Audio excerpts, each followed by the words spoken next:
Hello, everyone, and welcome to today's live broadcast, Does Your Protein Analysis Toolbox Need a Refresh?, presented by Rich Jones, PhD. We're excited to bring you this educational web seminar presented by LabRoots and sponsored by Beckman Coulter Life Sciences. Beckman Coulter develops, manufactures, and markets products that simplify, automate, and innovate complex biomedical testing.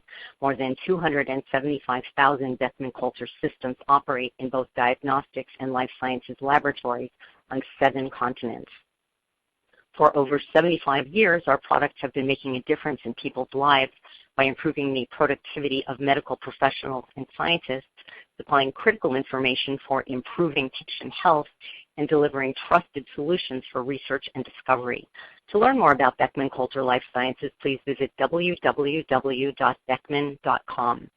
I am Judy O'Rourke of LabRoots, and I'll be your moderator for today's event. This webinar has been approved for continuing educational credits. Please click on the CE button at the bottom left corner and follow the process to receive your credits. Before we begin, I would like to remind everyone that this event is interactive. We encourage you to participate by submitting as many questions as you want at any time you want during the presentation. Just click on the green Q&A button located in the lower left of the presentation window and type your question into the box that appears on the screen. We'll answer as many questions as we have time for at the end of the presentation. Also, please notice that you will be viewing the presentation in the slide window. To enlarge the window, just click on the screen icon located on the lower right. Finally, if you have trouble seeing or hearing the presentation, please click on the support button at the top right of the presentation window, or use the Q&A button to let us know that you're having a problem. Thank you. Now I'd like to introduce Dr. Rich Jones. Dr. Jones has a long-standing interest in the development and application of automated protein analysis technologies and workflows for interrogating protein systems in human biology and pharmacology. He has more than 20 years of experience in the field of protein and cell biotechnology.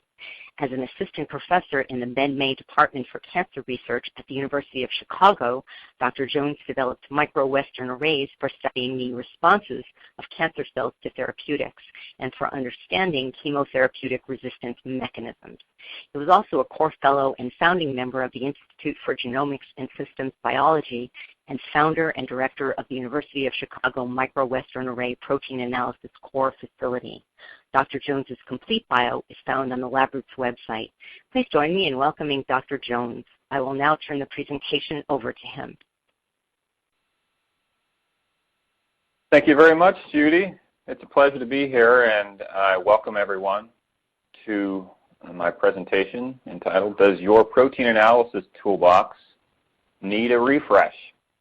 So in today's talk, I will be providing a survey of protein analysis tools. I won't be diving too deeply into each of them, but depending upon the feedback that we get, I may present more deep analysis of specific areas of protein analysis tools in the future.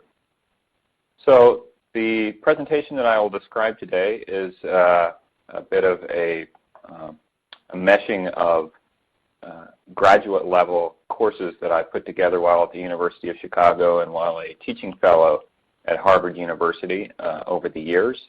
And again, I welcome your feedback so that we might go in more detail in the future to help you all in your own work.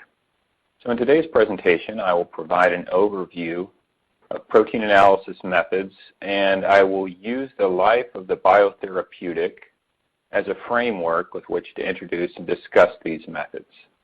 And so for the purposes of today's talk, we're going to follow the life of a prototypical biotherapeutic from the stage at which discovery is occurring, biological discovery in cells and testing hypotheses, onward to the course of expression and purification of proteins, to further doing binding analysis and surveying protein interactions, and then onward to biophysical characterization.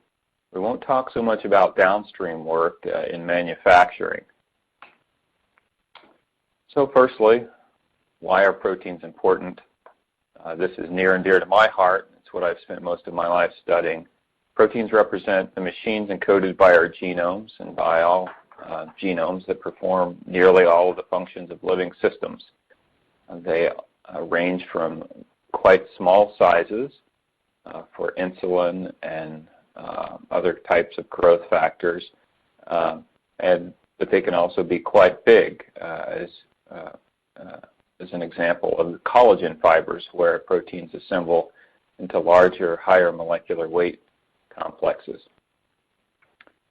And again, what is quite important is that they link our genomes with our health.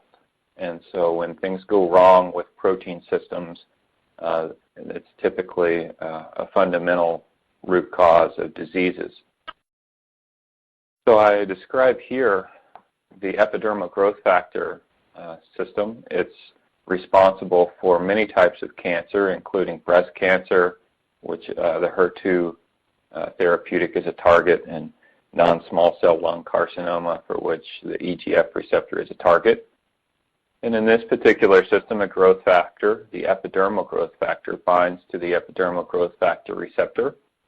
In many cases, it leads to the heterodimerization with other partners like ErbB2, which is also known as HER2, the breast cancer target.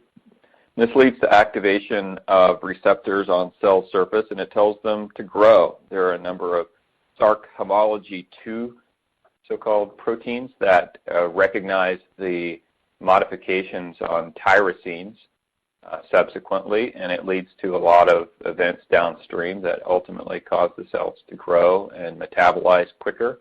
And in many cases, when we get older, these systems go awry, and it leads to cancer.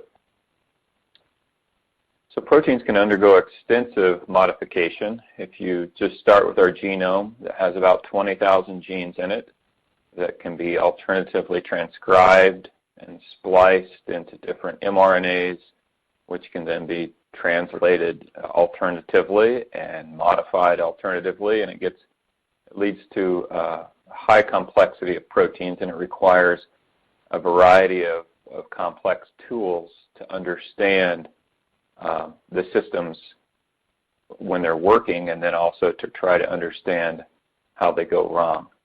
So here's an artistic rendition of the platelet-derived growth factor receptor in red binding to the yellow highlighted platelet-derived growth factor receptor on the cell surface, and you can see little antibodies that look like little V-shaped molecules. And this is an artistic rendition of the complexity of types of molecules that we're studying and trying to understand for the development of therapeutics. So as I mentioned, aberrations in protein signaling networks lead to diseases. On the left, I depict a cell signaling network that I studied while I was an assistant professor at the University of Chicago, and it was subsequently published in Cancer Prevention Research, where we studied the action of honeybee hive propolis, which is material that bees use to stitch up their hives. And we used microwestern arrays to understand the networks that were impacted by the addition of honeybee hive propolis or feeding to mice. And we studied their impacts on tumor cells. And when the tumor cells were growing, they would have activation of a series of signaling networks that led to their growing more quickly and detaching from cells. And when we applied honeybee hive propolis, it more or less turned off their ability to sense insulin, so it shut down the insulin signaling network. So in therapeutics, biotherapeutics, where we're developing molecules, often we're trying to develop neutralizing antibodies to the ligands that are attaching to growth factor receptors. Sometimes we're trying to prevent the dimerization of the receptors themselves or their activation, or their small molecules that are developed which inhibit the kinase domains of these growth factor receptors on their intracellular surface. Sometimes there are inhibitors designed to prevent the heterodimerization partners such as HER2 or HER3 with the epidermal growth factor receptors.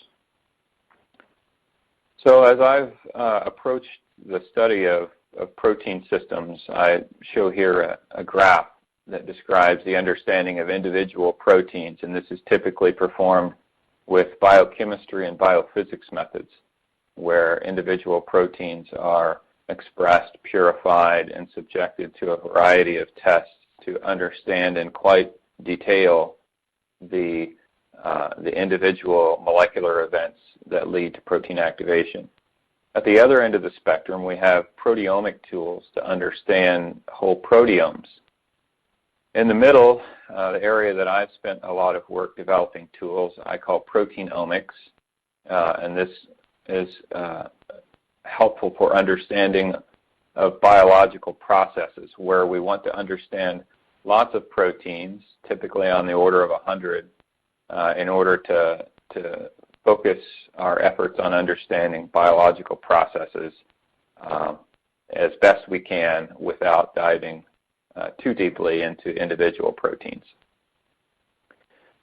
So this brings up an important point, which is the scale at which you are conducting your research. And it's important to, when you're going into trying to solve a biological problem, to understand at what scale. On the left, I show individual pipettes and then multi-channel pipettes, and as we get farther to the right, you start to have the need for automation to do multi-channel pipettes and multi-channel liquid handling in order not only to speed up the process, but more importantly to reduce the variability associated with the results.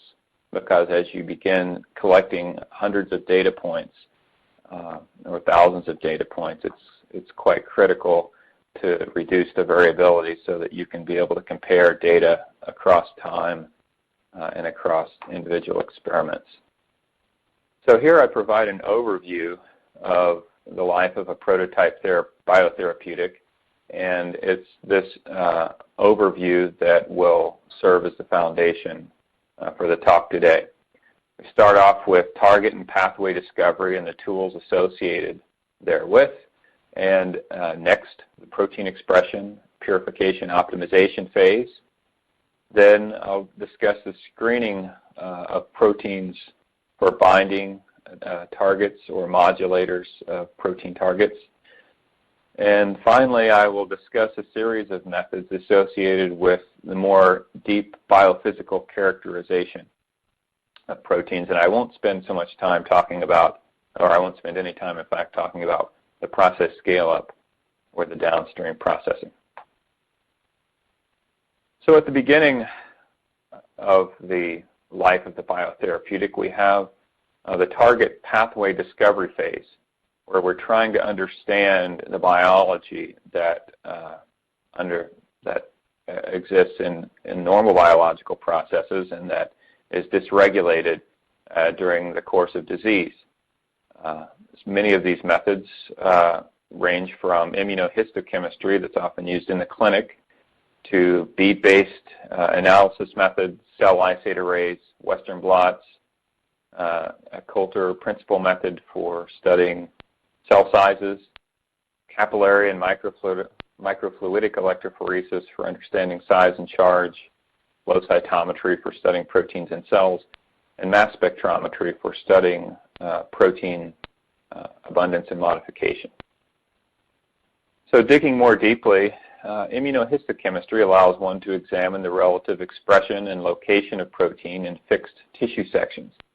It's important in the clinical analysis of tissue specimens for diagnosing disease states, the phases of cancer. It tells you the protein's relative amount and its location and gives you an indication of cell and tissue morphology associated with diseases or pathology in tissues.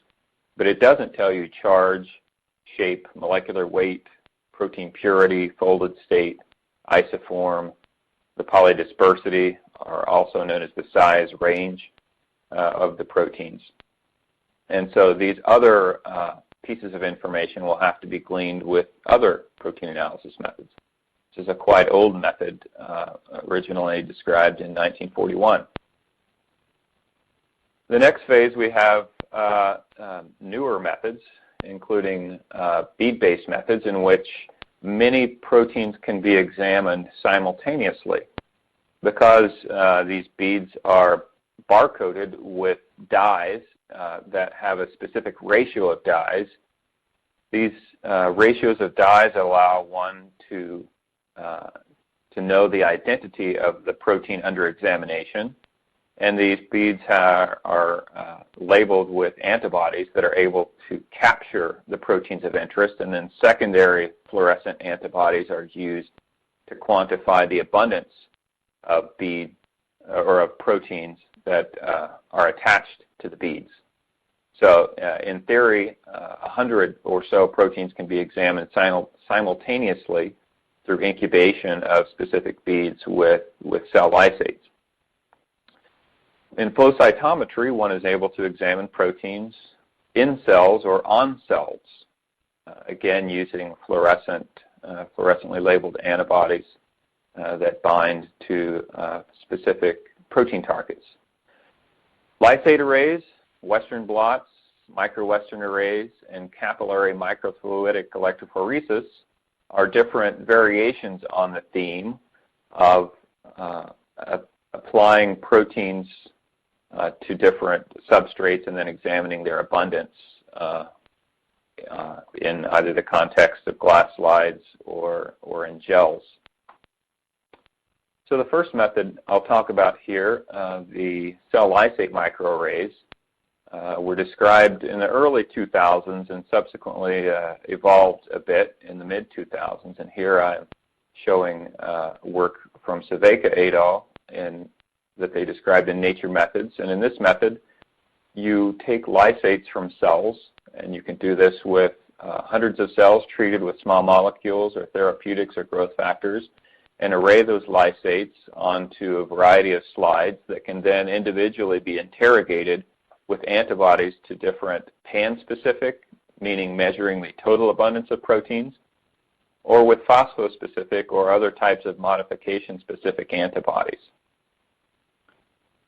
We subsequently further evolved this method in 2010 and described a manner in which protein or microarray methods were used to array the lysates onto acrylamide gels that were then subjected to semi-dry electrophoresis and then transferred to nitrocellulose and probed in 96-well format with 96 different antibodies. And then we showed that the signal that we got from these arrays was linear with regard to abundance of proteins, and that they were analogous to macro-Western blots. But the cool thing with micro-Western arrays is that you could use a lot less protein than you would normally use with a Western blot, and you could perform these experiments in a more automated manner in microtiter format. So in this study, we just compared the response of growth factors of cells, A431 cells stimulated with epidermal growth factor at following either 0 minutes or 60 minutes, and we probed for beta-actin to measure just total protein content in the green channel. And then we followed the modification state of a series of tyrosines on the epidermal growth factor receptor itself or downstream targets of the epidermal growth factor, and then monitored the fold changes in the phosphorylation at different time points with either large macro-Western, traditional Western blots, or micro-Western arrays. And this is what this looks like in a 96-well microtiter format. And I show here the phosphorylation kinetics of S6 ribosomal protein at the top left, which undergoes very slow increases in modification after growth factor stimulation, versus the epidermal growth factor receptor itself below, which shows very rapid phosphorylation kinetics within a minute of stimulation. And then also we probed all of the wells with beta-actin simply to show that we had equally arrayed proteins on our slides. And we asked in this study what the network-wide response of cells was to stimulation by epidermal growth factor. How do the cancer cells respond globally to changes also in nutrition? If we simply added more glucose or amino acids to cells, cancer cells, how would their signaling networks respond? And how also would they respond to difference in growth factor signaling networks, or different growth factor signaling levels? So this is a very busy slide, and I apologize for that, but we were quite proud at the time at the ability to track so many modification states of important signaling network proteins. And that's what I show on the right of the chart, is all of the different phosphorylation states that we were following at the same time. And the important thing to note here is simply that if you look at the very top of the chart, we show 0 nanograms per mil of EGF added, and then we monitored at 0, 1, 5, 15, 30, and 60 minutes. This is simply adding new media to cells. And when you look at this, you see very few membrane-level proteins at the top that are changing over the course of 1 minute. And in fact, many of the changes you see that are depicted in white hot at the bottom are proteins associated with insulin, AKT. These are proteins in the cell that very slowly get upregulated when the cell senses a change in sugar or amino acid content. If you look at the left part of the chart, as we go from 2 nanograms to 50 to 100 to 200, you start to see very intense activation of the growth factor receptors on the cell surface within 1 minute. And then they decay, but then they come back at 60 minutes. And so this is, if you look in simply the 1 minute panel at the top, those were proteins that underwent maximal stimulation within 1 minute. Then in the next series at 5 minutes, these are another series of the MAP kinases that are stimulated downstream of the growth factor receptor itself, and that are responsible for initiating cascades associated with cell growth. So in this study, in summary, we quantified 92 phosphosites of different signaling proteins associated with cancer and cell growth. We probed with different growth factor levels at 6 time points. We collected about 24,000 data points, and this was the most data points ever collected with Western blots at the time of the study in 2010. And this is simply a zoom-in of the things at 1 minute that were maximally stimulated, the receptor tyrosine kinases themselves, non-receptor tyrosine kinases at the membrane, as well as tyrosine phosphatases and adapter proteins that turn off the signal. So I'll quickly move on through this slide. Ultimately, we took the data and wanted to build a bit more of a higher level network. And so we worked with researchers at MIT, the Laufenberger Laboratory, to use mathematical inference methods to take our data and build a causal inference network that provided insight into the connectivity of the proteins in the pathway, and could subsequently be used to try to understand which of the proteins might be most important in shutting off the signal, such as you might want to determine if you were designing a therapeutic and you wanted to shut off or find the most sensitive part of the network. So when you're collecting protein modification data, you many times also want to collect cell phenotypic data that you can use to relate the responses of the proteins in the cell to actual physiological changes in cell size. So I show here the multisizer 4E. It uses the so-called Coulter principle, where cells go through an aperture, and the change in resistance as the cell passes through the aperture is used to count the cell, and it's also used to determine the sizes of cells. And this is often used in the context of cell therapy to monitor the changes in cell size as T cells are stimulated to undergo maturation. They'll change from about 10 microns to 30 microns, and in many different physiological contexts, the cell volume will change, and the Coulter principle, such as is used in the multisizer, can be used to follow that.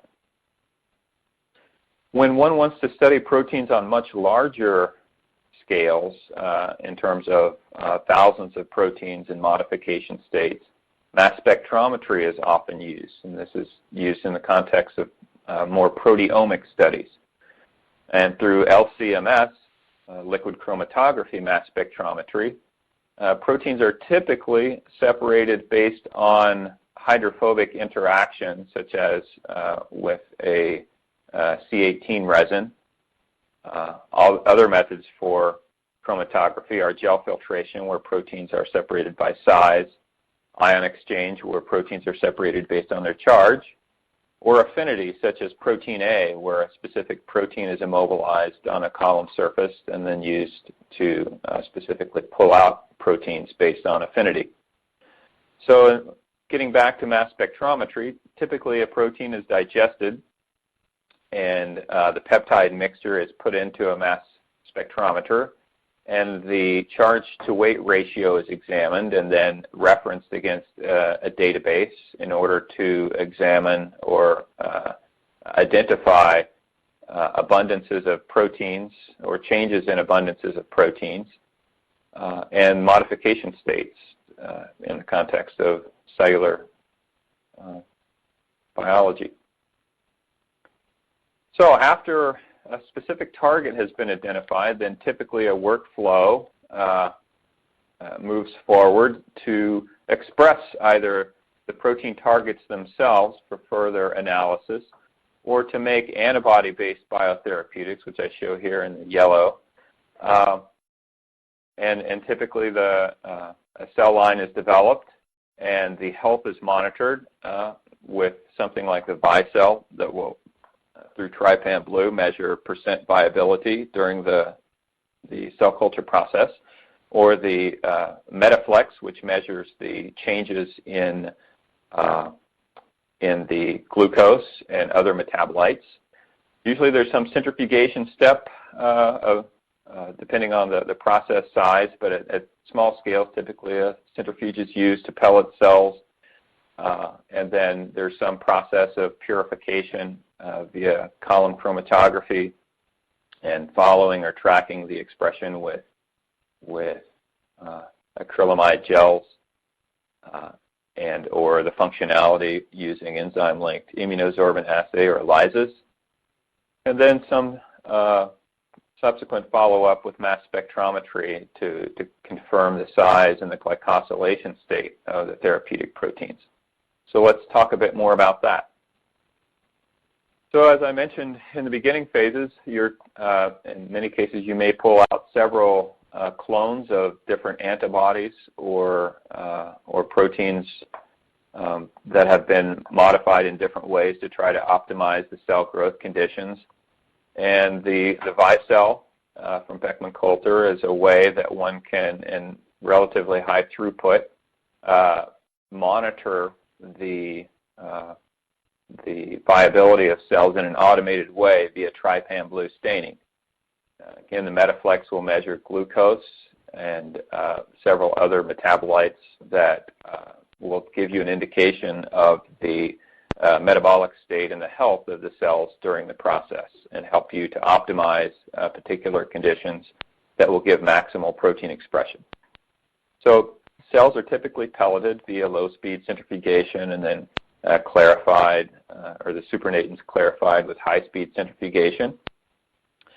And then often in the early stages, antibodies, for example, are purified rapidly via protein A affinity chromatography, and then maybe subsequently cleaned up via ion exchange chromatography and then maybe finally purified via gel permeation, or also known as size exclusion chromatography. And often during the process, the ability of each of these steps to enrich the purity is often tracked either by polyacrylamide gels, where the proteins are separated by size, and then examined via either Coamassi staining or subsequently perhaps by silver or colloidal Coamassi to give a more sensitive readout. Western blots are also used to confirm that the particular proteins being examined are the protein that you are actually trying to follow. And so you would typically generate antibodies specific to the protein of interest for the purposes of immunoblotting. Functional assays such as ELISA, also known as enzyme-linked immunosorbent assay, which was developed and first described actually simultaneously in different publications by Perlman and Engvall back before I was born, a long time ago.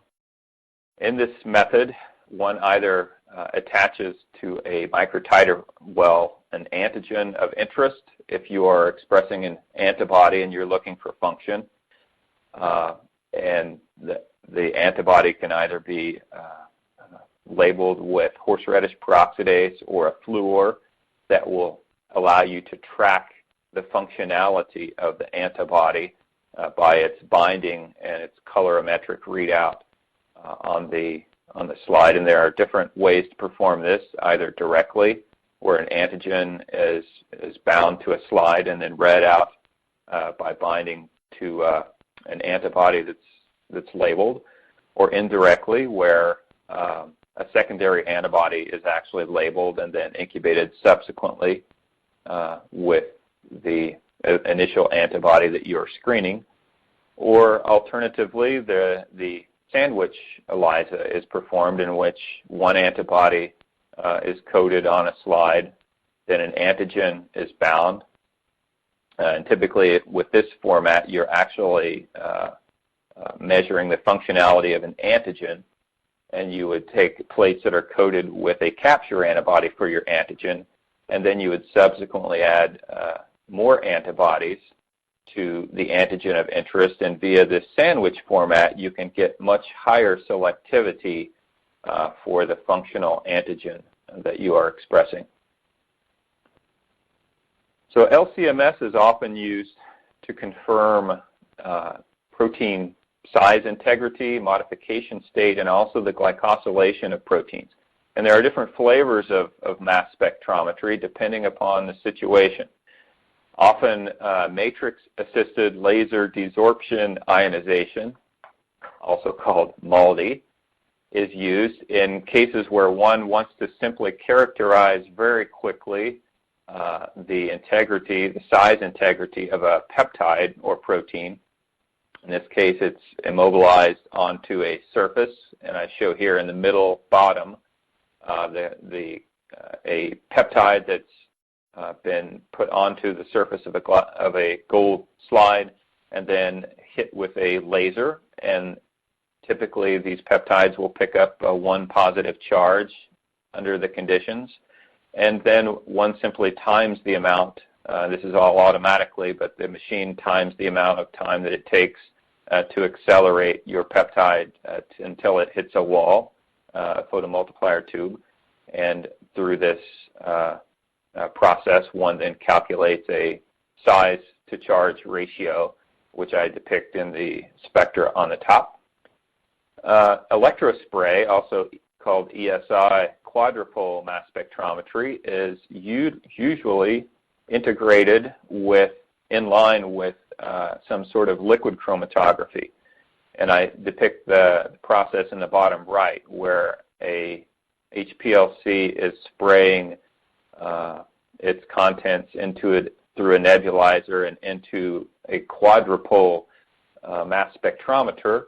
And in this case, the charge state of the proteins or peptides is related to the number of positively charged amino acids, such as arginine and lysine, and it's usually conducted under very low pH conditions so that all of the carboxylates are at that point neutral.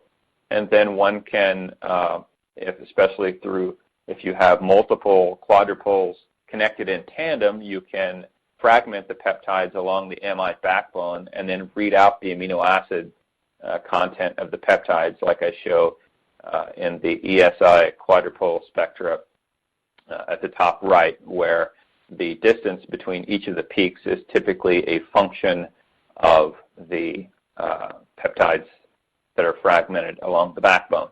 And in an automated way, the instruments will read out the spectra and compare the spectra to spectra in a database in order to confirm the identity of the peptides that you are working with, or glycosylation patterns as well.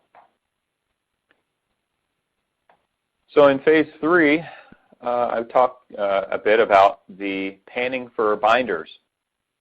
So in an earlier publication as a postdoc, I wished to uncover the connectivity of proteins and signaling networks. And through this exercise, we cloned and expressed hundreds of sarcomology 2 domains. These are the proteins that recognize activated growth factor receptors. At the time that I started the postdoc, much of the genome had still not yet been sequenced very well, and many of the proteins in the genome still, the function wasn't clear. So we cloned all of the so-called sarcomology 2 domains, which have a certain motif that is predicted.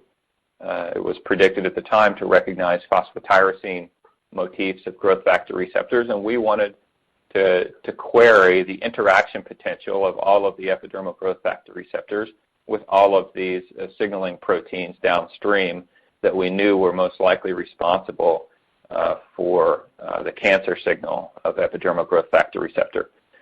So in this method, we use protein microarrays. In this method, we took the collections of the hundreds of SH2 domains and we arrayed them onto the surfaces of glass slides. And using this method, you're able to screen the interaction potential of hundreds of proteins that are on the slides simultaneously with hundreds of other fluorescently labeled proteins or peptides.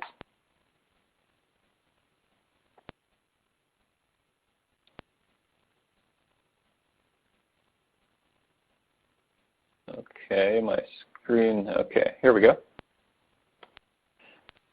So in this context, we actually combined the previous technology of microscope slide arrays with the microtiter plate technology that's often used to automate through liquid handling robots. And what I'm showing here on the right is this merging of protein microarrays with microtiter technology, where each of the microarrays is contained within the well of a microtiter plate so that an automated pipetting robot can then be used to add different peptides for screening purposes. And what I am depicting here is a small amount of fluorescent dye that has been doped into each of the proteins that we arrayed onto the slide. And when we incubated our slide with phosphopeptides that were derived from the growth factor receptor, then we could start to see that there were different proteins on the slide that bound in different affinities to the peptide that was incubated. And when we used a saturation binding curve, we could fit affinities. There were some peptides that maximized their signal at very low concentration, such as the ABL2 kinase that bound to this particular protein of HER2, also known as ErbB2, and the specific phosphorylation site here is tyrosine 1139. But we could also characterize, if we incubated at very high concentrations of the peptide, we would see saturation with lower affinity proteins, such as the breast cancer anti-estrogen resistance 3 protein. We had the midpoint of this binding curve was 1 micromolar versus 71 nanomolar for the ABL2 kinase. But because this was all done in an automated manner in terms of the microfluidics, or sorry, not the microfluidics, but in terms of the liquid handling and in terms of the data extraction via the image analysis, we are able to quickly characterize the binding potentials of all 150 of the putative phosphotyrosine binding proteins in the human genome.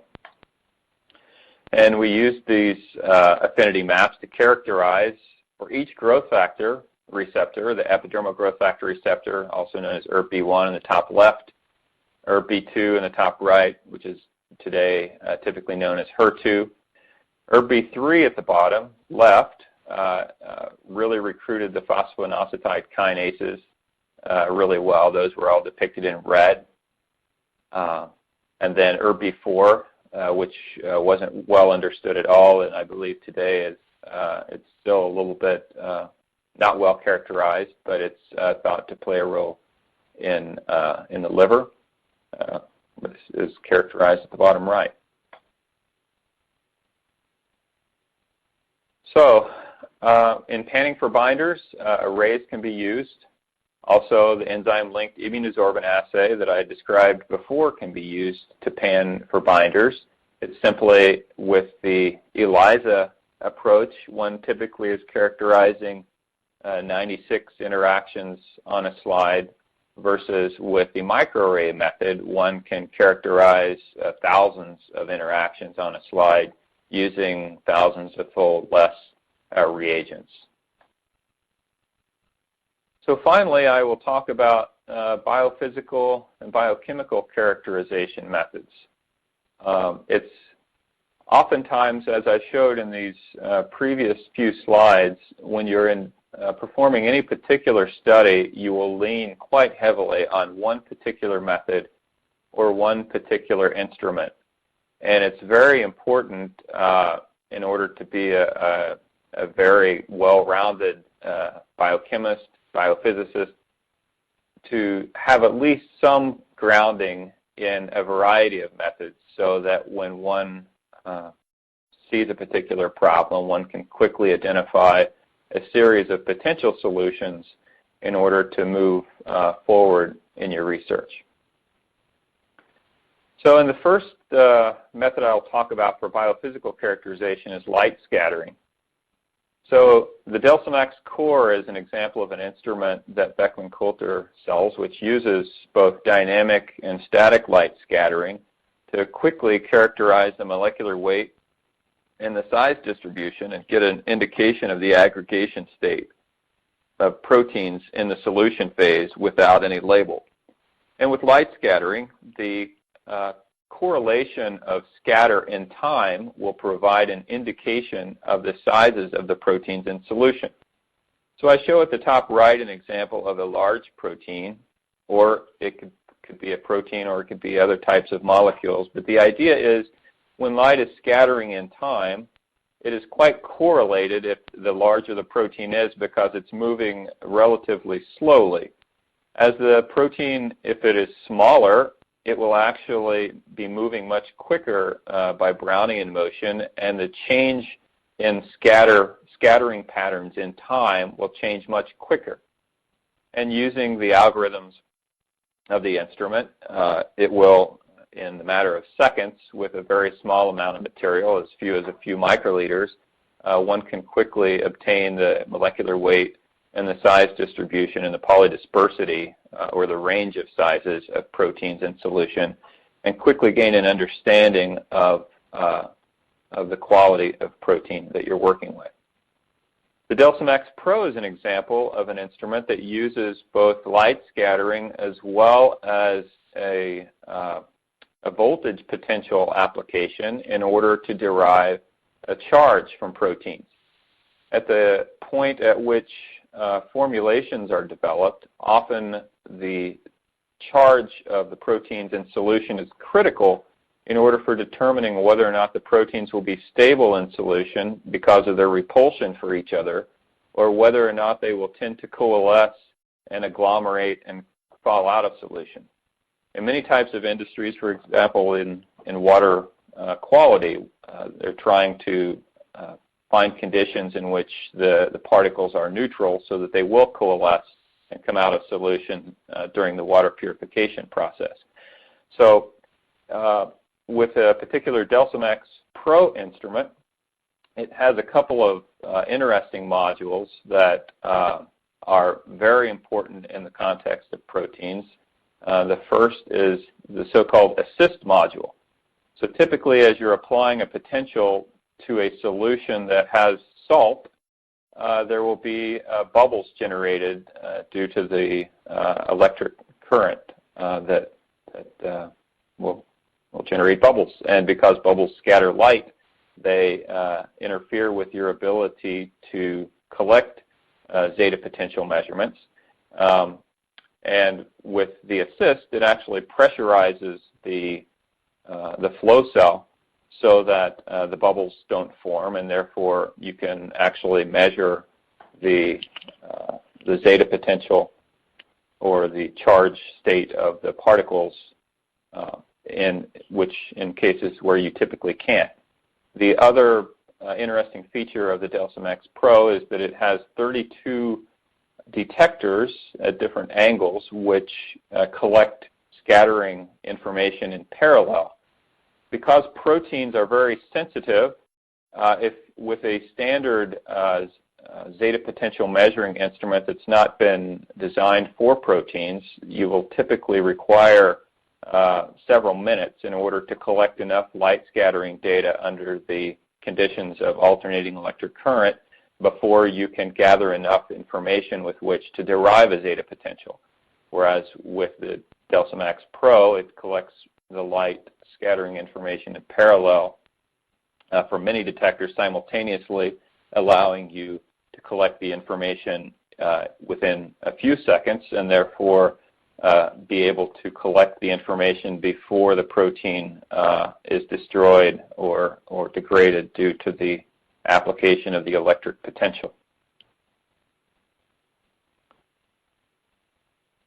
So during the biophysical and biochemical characterization process, surface plasmon resonance is also often used in order to measure in a label-free manner the binding of and the affinity actually of an immobilized protein on a gold surface with proteins that are flowing in solution. And so the first protein is typically immobilized, and then a second protein, small molecule, peptide is flown through a microfluidic chamber.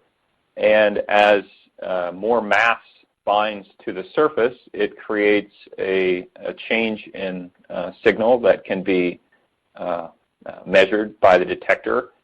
And what one is typically then examining is a change from a base level response on the surface to a maximal level of response as a function of concentration of the analyte that's in solution. And through this method, one can determine on rates, off rates, and steady state binding profiles. More recently, surface acoustic wave technology has been used to generate slightly more information than the surface plasmon resonance method. And through this method, if you look at the binding profiles that I show in the top right, what you see are curves that look very similar to SPR. However, with the surface acoustic wave technology, using both the phase of the acoustic wave on the surface as well as the amplitude, one can examine not only changes in binding, but also changes in the conformation of the protein on the cell surface. And again, you can perform kinetic analysis, and you can perform this in a label-free manner. Microscale thermophoresis is yet another way to measure protein interaction potentials or small molecules, peptides. This does use fluorescence, so but there are two different flavors that this can be performed. In one manner, intrinsic tryptophan fluorescence can be used to read out protein fluorescence, and the other, you can attach a fluor to the protein of interest. But in any event, with this method, a laser is used to create a temperature gradient, and depending upon the binding state of your protein, the larger it is, the slower that it will migrate along the temperature gradient. And therefore, if one performs a titration series from low protein to high protein with a constant amount of the fluorescently labeled version, one can then quantify a saturation binding curve, as I show in the bottom right. Whereas ligand concentration goes up, the speed at which the protein is migrating out of the thermophoretic gradient goes down. So another flavor of this interaction analysis is biolayer interferometry. With this method, the proteins are actually immobilized on the surface of a tip, and a interference pattern along the tip is measured as proteins are binding to the tip. And so this tip is typically dipped into 96 or 384 well plates, and the interference pattern along the tip is then examined. And if you look at the sensorgram at the bottom right, you'll see a graph that looks very similar to SPR and the other methods that I've shown. You'll go from a base state where nothing is bound to the tip. As you begin to dip into solutions that end up binding to the surface of your tip with its immobilized proteins, you'll start to see an increase in the intensity of the signal in a relationship to the affinity of your analyte for your proteins. This is, again, label-free, and because it can be done in 96 or 384 well plates, it's quite high throughput. Another important tool is multi-angle light scattering. So with multi-angle light scattering, this is typically performed downstream of size exclusion chromatography as a way to get an additional corroboration of the size of a protein. So typically the spectrograph or spectrochromatogram rather that one takes off of the size exclusion chromatography is overlaid with a series of sizing measurements taken during the online run.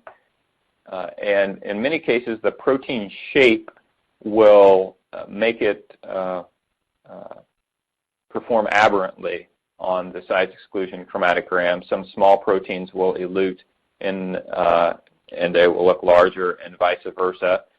And the multi-angle light scattering downstream will allow one to have a second added level of confidence that the size readings obtained from the chromatogram is consistent. And in cases where they're not consistent, one can dig deeper to try to understand what the actual sizes of the proteins are. Circular dichroism is another method that one can use to understand the folded states of the proteins and to compare batches of proteins. If you look in the top right, you see a spectrum of the green and blue protein from different batches of proteins that are slightly different.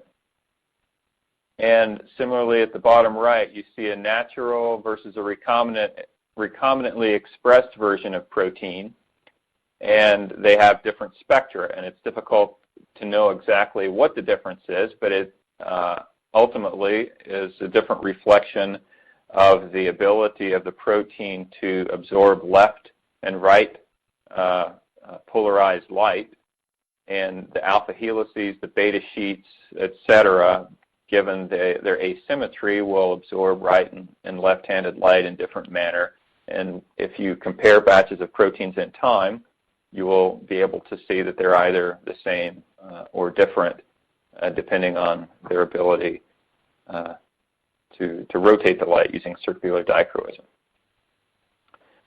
Thermal shift assay is a method that one can use to determine the stability of proteins in different conditions. And so using a light cycler or a real-time PCR instrument with fluorescently labeled proteins, one can apply a temperature ramp and then measure the fluorescence under different conditions. So I show at the top right proteins that are melted under two different conditions that give slightly different midpoint melting temperatures.